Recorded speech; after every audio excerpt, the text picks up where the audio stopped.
সেই আগের কাল থেকে বাংলাদেশে একটা কথা প্রচলন আছে যে নামে কি আসে যায়, নামে কি আসে যায়। তবে একটা জিনিস লক্ষ্য করলাম যে কালের পরিবর্তনে যুগ যুগ যেমন মডার্ন হইতেছে দুনিয়াটা, তো আমগো নামও কিন্তু তেমন মডার্ন হইতেছে।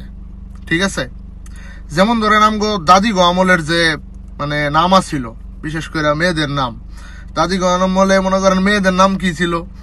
জুলেখা, করিমন, নসিমন, ফুলবানু, সুফিয়া, সখিনা, দাদিগো নাম এরকম আছিল। আর এই যে এখন আমগো জেনারেশন আয় দেখেন ওই নামগুলো কিন্তু দাদি দাদি ফিলিংস আয়।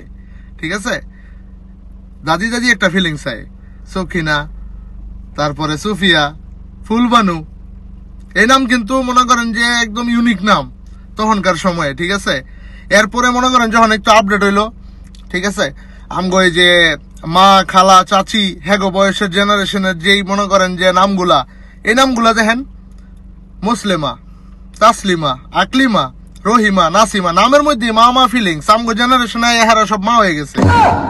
ঠিক আছে, এখন নামের মধ্যেই মা, আর হেরা জেনারেশন ও মায়ের জেনারেশন। এরপর আইলে মনে করেন যে এই যে ডিজিটাল যুগ, আমগো যুগ। ঠিক আছে, আমগো যে জেনারেশনটা, এই সময়ে মা বাপি কি নাম দিছে মায়াগো?